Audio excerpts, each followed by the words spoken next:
El gusto de tenerlo aquí en Cadena 3 Argentina, doctor Steinhardt. ¿Cómo estás? Buenas tardes.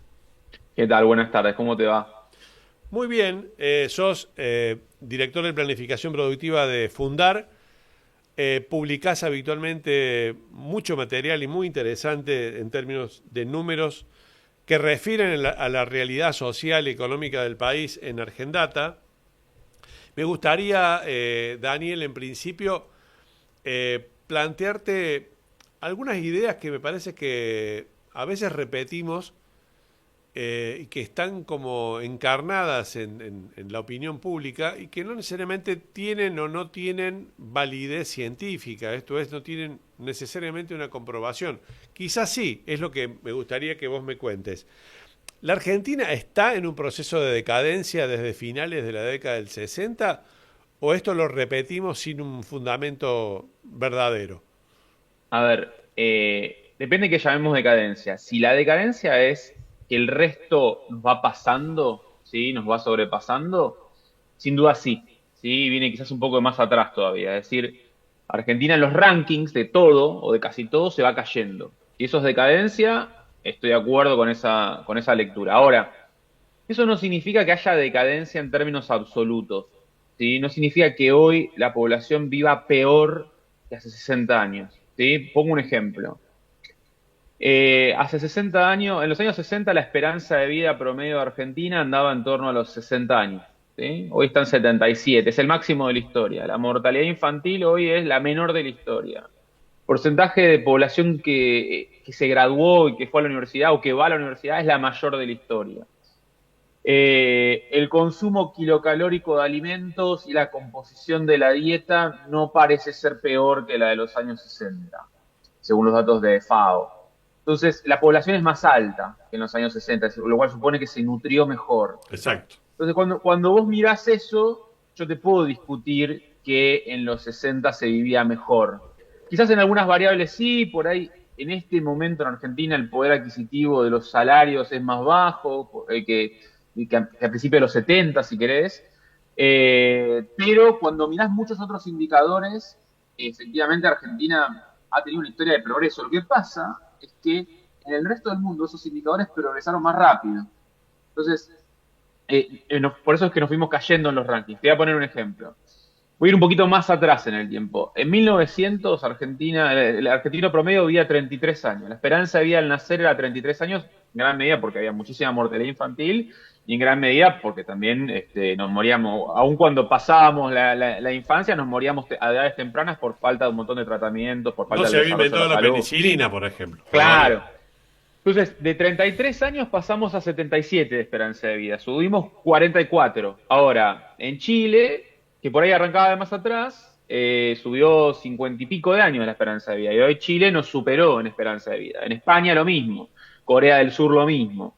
Entonces, cuando vos mirás el ranking, ¿sí? Por ejemplo, de esperanza de vida, vamos cayendo.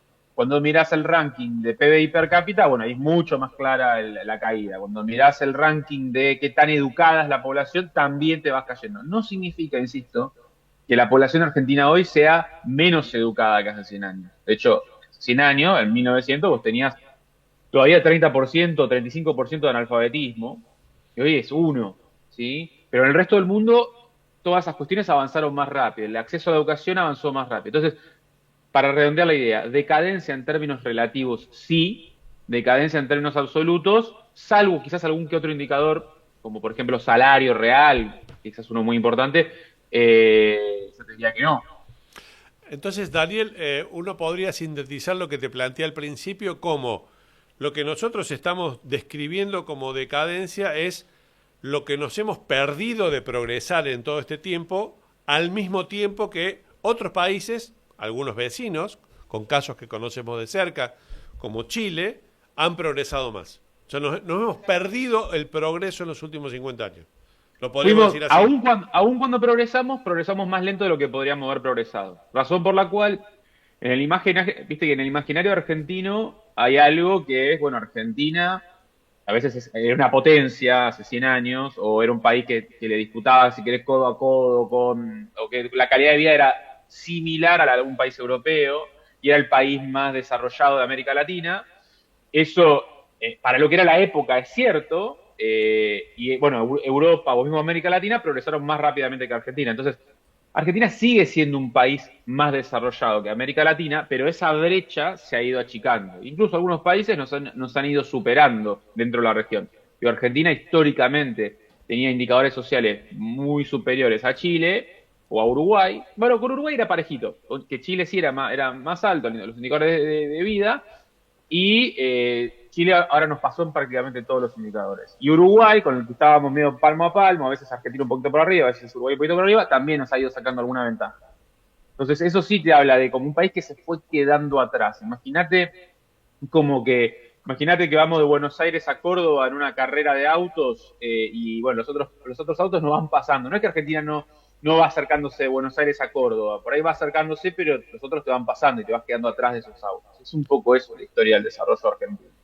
Sí, a veces me gusta ejemplificar esto contando que en 1936 el tren, para tomar el ejemplo ese, me hiciste acordar de ese ejemplo, en el año 36 el tren entre Córdoba y Buenos Aires tardaba menos tiempo que lo que tardó el tren entre Córdoba y Buenos Aires de los últimos años. O sea, Bueno, ahí sí tendrías un retroceso absoluto. Claro. Ahí sí vos tendrías un retroceso absoluto. Es verdad que en el medio emergieron el auto y las autopistas y los tiempos de viaje se achicaron, ¿no? Claro. Y los aviones, ni hablar.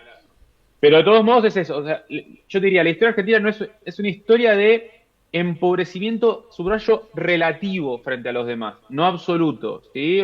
Es relativo. Para lo que éramos en esa época nos hemos ido cayendo, ¿sí? Entonces no sé, llegamos a ser el PIB per cápita número 8 del mundo y nos fuimos cayendo, llegamos a estar entre los 20 países de mayor esperanza de vida o mayor nivel de escolarización y nos hemos ido cayendo, lo cual no significa que la población argentina hoy sea más analfabeta que hace 100 años, lo cual no significa que la población argentina hoy viva menos que hace 100 años, lo cual incluso la población hoy argentina, la economía argentina es mucho más productiva y rica que hace 100 años en términos absolutos contra Argentina mismo, ¿sí? El PIB per cápita de Argentina hoy es 3 veces el de principio del siglo pasado, pero en el resto del mundo creció mucho más rápido el PIB per cápita, ¿sí? Claro. Y también creció considerablemente la pobreza, que nos acercó un poco, aunque sin embargo tenemos indicadores de pobreza que a nosotros nos parecen y son realmente muy altos, que se parecen más a Latinoamérica. Antes teníamos mucho menos pobres en Argentina en relación a la región. A ver, la pobreza vamos a componerla como en dos categorías, pero antes de descomponer las dos categorías, déjame definir qué es la pobreza. La pobreza es estar por debajo de un umbral mínimo de bienestar, ¿sí? ¿Cuál es ese umbral mínimo de bienestar? Bueno, algunas mediciones, ese umbral mínimo de bienestar es una canasta básica, es un umbral monetario, es mi ingreso contra una canasta básica, y hay otras mediciones de pobreza que toman otras dimensiones del bienestar, como el acceso a la salud, el hacinamiento, la calidad de la vivienda, si tenés agua corriente, etcétera. Uno puede mirar la pobreza desde muchos ángulos. Donde sí es cierto que Argentina ha tenido una trayectoria muy pobre, muy lamentable en las últimas décadas, es en la pobreza por ingresos. Y hoy Argentina tiene 38% de pobres por ingresos, estamos 11 puntos, 12 puntos arriba de lo que fue 2017 y estamos en niveles similares a lo que era cuando recuperamos la democracia en los años 80. Es decir, que ahí, o incluso un poco superiores. En pobreza por ingresos no hemos progresado cuando el resto del mundo sí lo hizo. Ahora, en lo que es pobreza, digámosle así, de infraestructuras, esto de calidad de la vivienda, de lo que tiene que ver con acceso a la educación, lo que tiene que ver con el hacinamiento, etcétera, Argentina ha mejorado, ¿eh? No es que no ha mejorado. Vos, con los censos, desde el censo de 1980, se mide hay una categoría que es hogares con necesidades básicas insatisfechas, que básicamente es una medición de pobreza distinta de la de ingresos. ¿Quiénes son los hogares con necesidades básicas insatisfechas? Son aquellos hogares que tienen una calidad de la vivienda deficiente, que tienen hacinamiento, que tienen un adulto que por ahí no trabaja, que tienen niños que no van a la escuela, etcétera. Eso que no tienen cloacas o agua potable, etcétera. Bueno, si esa pregunta exactamente no la toman, pero toman, bueno, si no recuerdo mal, acceso si tienen inodoro dentro de la vivienda. Exacto. Bueno, eso en Argentina ha mejorado, ¿sí? Vos tenías más del 20% de los hogares con necesidades básicas insatisfechas, con esa definición que te acabo de decir, más de infraestructura en los años 80, hoy estás en 7%, ¿sí? Y de hecho hay una convergencia territorial. Las provincias del norte, que eran las que por ahí superaba el 40% ese tipo de pobreza, hoy están debajo del 15%, ¿sí?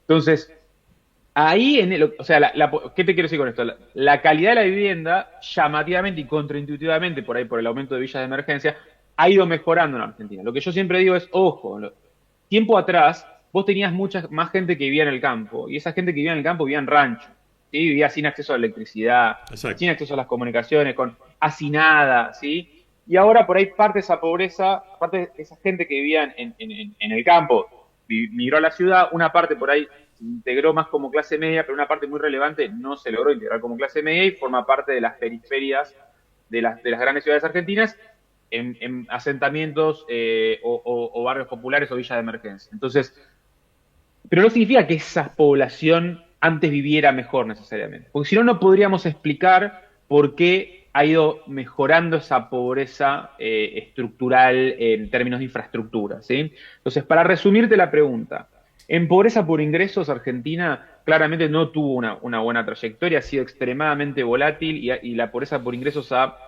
tendido a seguir mucho los ciclos económicos, pero en pobreza, digamos, acceso a esto, a mejores materiales, o mismo acceso a cloacas, o acceso a electricidad, o acceso a ciertas infraestructuras básicas, Argentina ha ido avanzando, ¿sí? Por supuesto que falta muchísimo, por supuesto que por ahí otros países progresaron más rápido, vuelvo al caso de Chile, ¿no?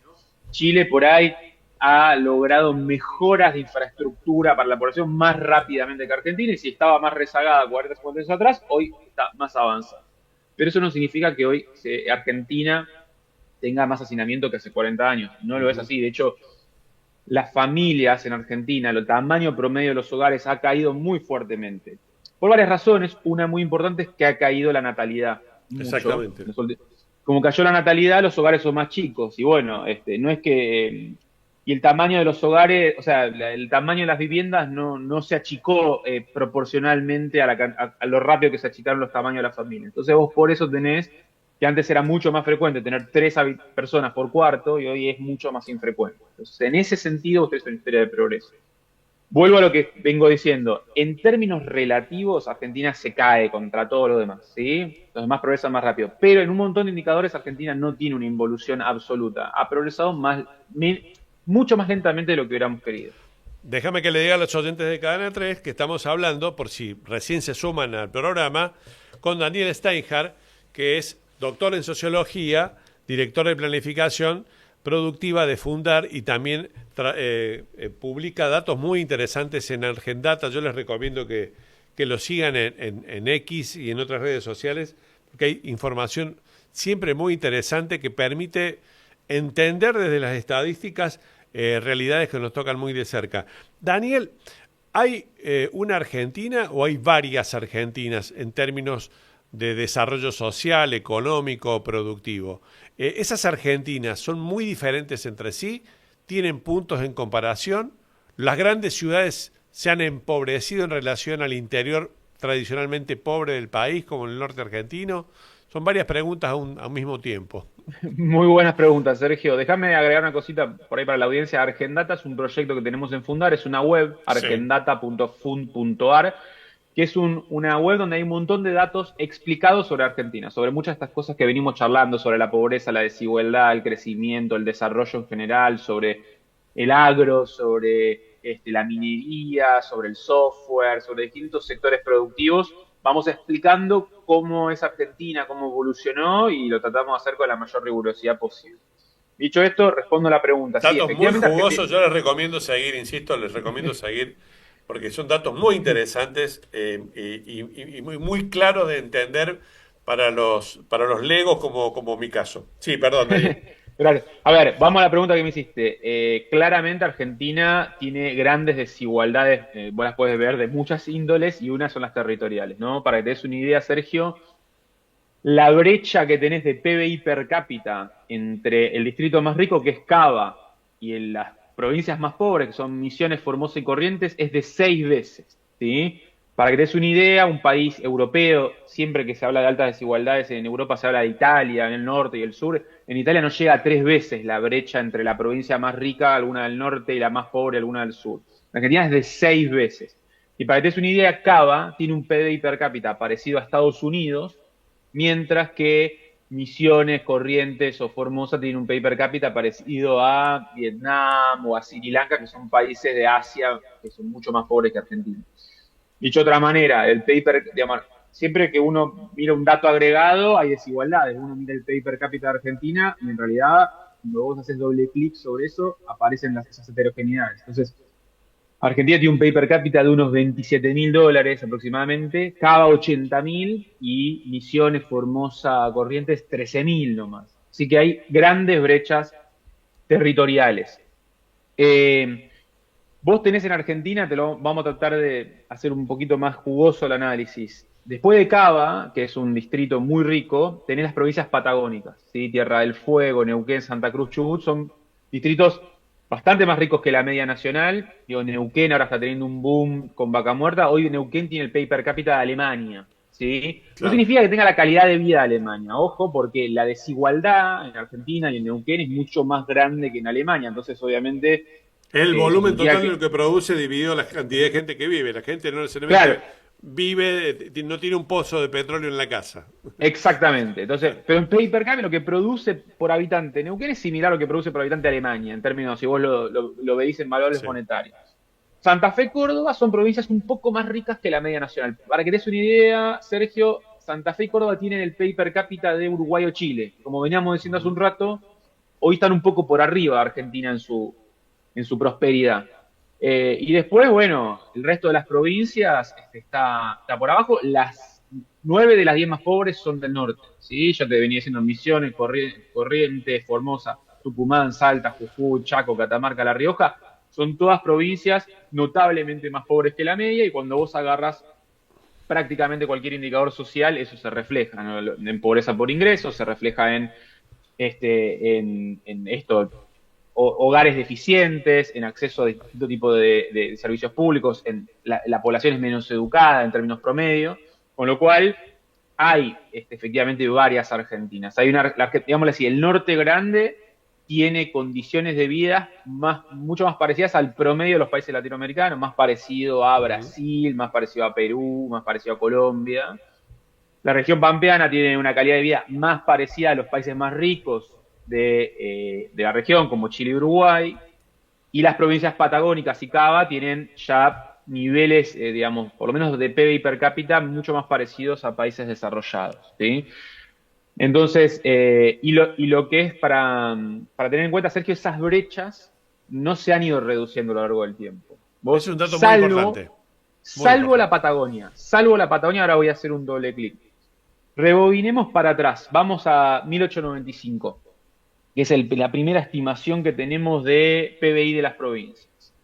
1895 vos lo que tenías era que la región pampeana era la más rica, le seguía Cuyo, ¿sí? Y después le seguía el NOA, el noroeste, y el NEA y la Patagonia eran las regiones más pobres. La Patagonia en 1895 casi que no, era muy poquita población, casi que era irrelevante en términos económicos, y además esa población que vivía era de la más pobre de Argentina. ¿Qué pasó a lo largo del siglo XX en la Patagonia? Hubo un poblamiento muy fuerte, ¿sí? Y sobre todo se desarrollan industrias relevantes como los hidrocarburos en Santa Cruz, en Chubut, en Río Negro, en Neuquén y parte en Tierra del Fuego. Y se desarrolla la minería más tardíamente en Santa Cruz, en los años 90. Se desarrolla la electrónica en Tierra del Fuego a partir de los años 70. Y el aluminio en Puerto Madryn, en Chubut, también de los años 70. Y las represas hidroeléctricas, sobre todo en el río Limay, ¿no? En Neuquén, más que nada, Neuquén y Río Negro. El Chocón, Cerro Colorado. Exactamente. La gran obra pública. Entonces, producto de todo eso, la Patagonia pasó a ser una región mucho más próspera, que incluso que la región pampeana. ¿Sí? No que Cava, pero sí que la región pampeana. Entonces, por eso vos que hoy tenés que Tierra del Fuego, Neuquén, Chubut, Santa Cruz son provincias más ricas que Santa Fe o Córdoba, en términos por habitante. Con mucha menos gente, lo cual es más fácil contar un PBI más alto, ¿no? Por supuesto, ¿no? Pero de todos modos, la Patagonia era menos del 1% de la economía argentina en 1895, ella es el 10%. Hoy la Patagonia es más relevante que Cuyo en términos económicos, Daniel, más relevante que el... Sí. Sí, no, te quería preguntar. Trazando este escenario y esta evolución que hubo, por ejemplo, de las provincias del sur, particularmente las provincias donde está ahora incluso aumentando todavía mucho más, en forma casi exponencial, la extracción de petróleo y de gas. Si uno tuviera que proyectar la Argentina en términos de desarrollo económico y social, ¿vos crees que estos indicadores, estas tendencias, se van a ir acentuando? O sea que el norte puede seguir siendo cada vez más pobre y las provincias del sur cada vez más ricas en términos comparativos o en términos relativos. Muy O, bueno. o que hay alguna hipótesis de que haya un desarrollo social un poco más equilibrado y distribuido geográficamente en un país tan grande como la Argentina. Mira, Sergio, es una muy buena pregunta. Yo te voy a decir, mi respuesta es la siguiente.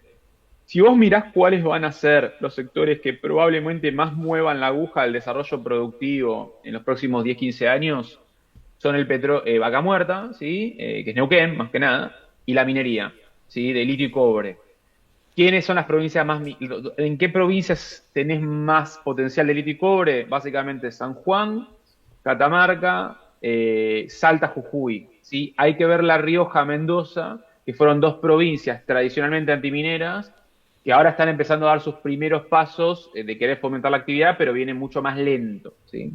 Entonces, si yo imaginara la Argentina del 2030, lo que sí te podría decir con alta probabilidad es que Neuquén, que hoy ya es la quinta provincia más importante en términos económicos, va a seguir ganando peso y podría ser similar a Santa Fe o a Córdoba, Ujú. ¿sí? En su relevancia económica. Hoy Santa Fe y Córdoba son cada una más o menos el 8% del PBI argentino, Neuquén es el 4%, y la tendencia de proyecciones de lo que es Vaca Muerta, no me extrañaría que llegue al 7-8% de Neuquén en 10 años, en 7 años, no me extrañaría.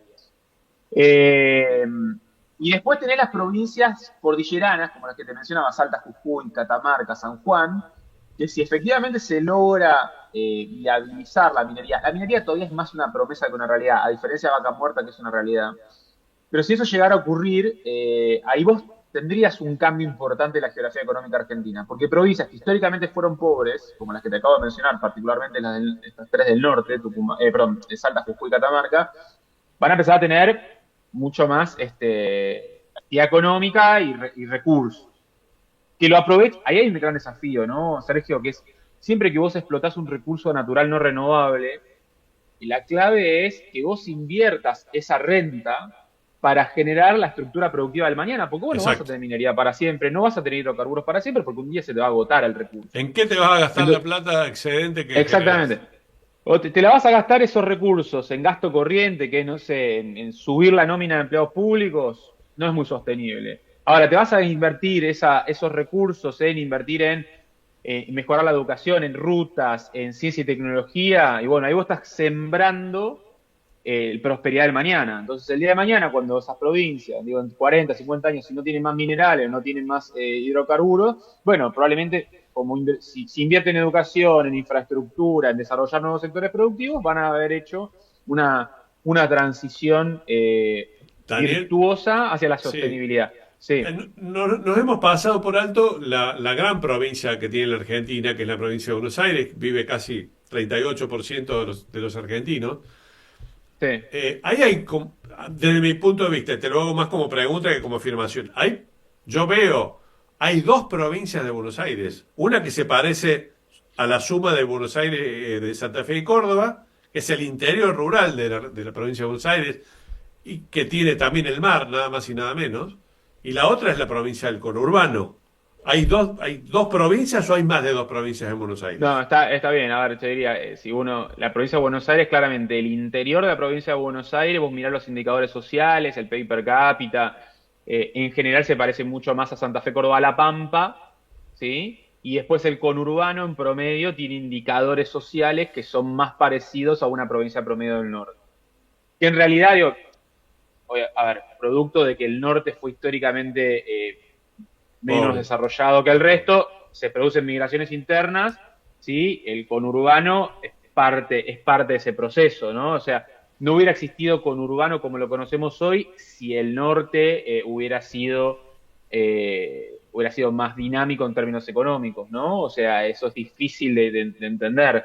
O sea, cuando ¿cómo surge el conurbano? Cuando vos tuviste el gran auge de la industrialización por sustitución de importaciones en buena parte del siglo XX, vos tenías a la región metropolitana de Buenos Aires y un poco también el Gran Rosario y el Gran Córdoba como los grandes dinamizadores de la actividad económica. El norte había quedado muy rezagado, no se daban esas oportunidades y mucha población migraba Daniel, eso, a las eso periferias. generó una migración en los primeros años del siglo XX, hasta mitad del siglo XX, hacia los Ah, grandes centros urbanos, especialmente hacia el conurbano bonaerense, sí, y un poco también más, te Gran diría, y Córdoba, parte, sí, sí, y segunda mitad, digamos, porque hasta bien entrado el siglo XX, de los sí. 60, 70 todavía tenés ese proceso.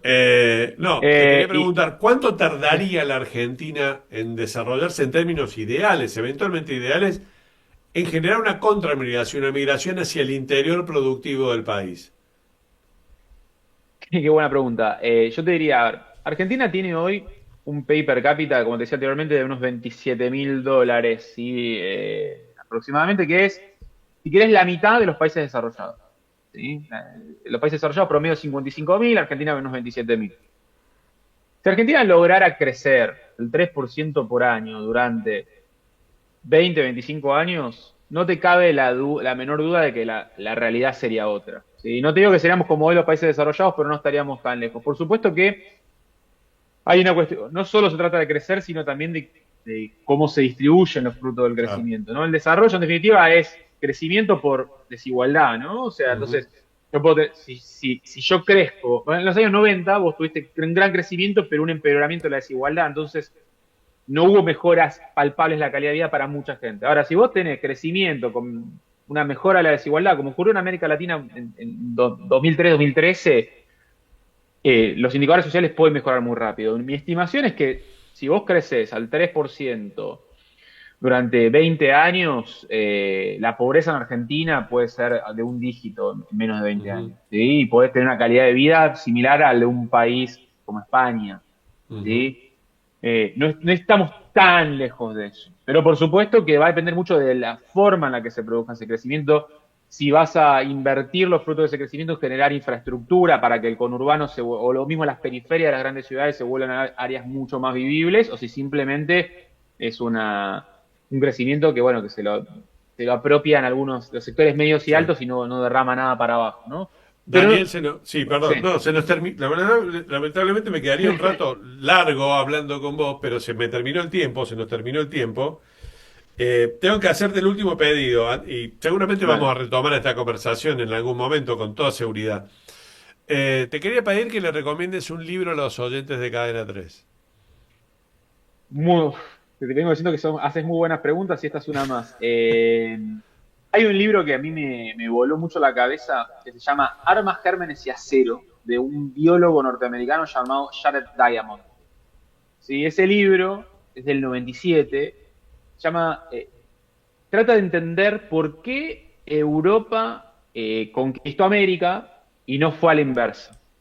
¿Sí? Y básicamente él tiene una hipótesis geográfica, voy a spoilearla muy rápidamente. Dice, cuando vos te fijás, las grandes civilizaciones de la humanidad estuvieron casi siempre en Eurasia, ¿sí? Sí. Digamos, Imperio Romano, Grecia, Babilonia, China, India, y no tanto en América o en África. Bueno, por supuesto Estados Unidos después, pero es producto de la inmigración europea en gran medida de Estados Unidos. Ujú. ¿Qué dice Jared Diamond? Eurasia es un eje este-oeste, ¿sí? Y América y África son ejes norte-sur. Con lo cual la variabilidad climática y ecológica de América y África son mucho más grandes que Eurasia. ¿Por qué esto es importante? Porque dice Jared Diamond es que en la creciente del fértil, lo que es hoy es Irán, Irak, que es donde surgen las primeras civilizaciones, ahí vos tenías, por una cuestión del azar, tuviste especies muy productivas. Ahí surge el trigo, ahí surgen la gran mayoría de los animales domesticables que permitieron rápidamente generar excedentes económicos y eso permitió generar civilizaciones, ¿sí? Porque mientras más rápidamente generas alimentos, tenés gente que puede dedicarse a otra cosa que sea producir alimentos, a las artes, Sí, sí. a la guerra, a experimentar, etcétera. Y como Eurasia es eje este-oeste, esos alimentos se pudieron propagar con facilidad, porque las condiciones biológicas son mucho más parecidas. Entonces, en cambio, África y América es difícil, digamos, propagar especies biológicas con tanto cambio en los climas, tanto cambio bueno, en las condiciones ecológicas. Entonces, lo que dice Diamond básicamente es, tempranamente Eurasia, por una cuestión del azar, tenía acceso a muchos más, a animales domesticables, en mucha mayor variedad, tenía acceso al trigo y a cierto tipo de cultivos de muy alta productividad, y eso les dio una ventaja en el tiempo para experimentar más tempranamente, por ejemplo, con las armas. Entonces, Eurasia desarrolló el acero mucho más tempranamente que cualquier civilización precolombina acá. Eso fue por eso el libro Armas, Gérmenes y Acero. Ya te hablé de armas Excelente. y acero. Me faltan gérmenes. Sí. Los gérmenes, básicamente, como la población euroasiática estuvo tempranamente en contacto con chanchos, con perros, con vacas, producto de que tenían mucha disponibilidad de animales domesticables, se fueron acostumbrando a tener los gérmenes que tienen esos animales. Entonces, Generaron los con el anticuerpos. correr de los siglos, claro, generaron anticuerpos. Entonces, cuando se produce el intercambio de Europa con América, una de las cuestiones que más hizo pelota a la población amerindia son las enfermedades que traían los europeos. En el intercambio de Europa con América hubo, los europeos dejaban un montón de enfermedades, la viruela, el sarampión, etcétera, y se llevaban muy pocas. Y eso fue, por eso la parte de los gérmenes. Entonces, ni Jared Diamond lleva en última instancia esa explicación a una cuestión de índole geográfica. Es un libro que generó muchísimo revuelo, súper interesante, y como dice un amigo que sabe muchísimo, que es Eduardo Crespo, él dice, es quizás el mejor libro para entender la historia de la humanidad hasta la Revolución Industrial, para entender las grandes desigualdades en el mundo hasta la Revolución Industrial. Así que le recomiendo ese libro, librazo, es apasionante y bueno, hay un documental también, si no quieren leerlo, hay un documental en 3 capítulos sobre el libro. Daniel Steijar, el gusto de haberte tenido aquí en la Argentina hoy en Cadena 3. Un gran abrazo. Muchas gracias. Un abrazo. Abrazo grande. Muy amable y gracias. Gracias. Chau. Chau.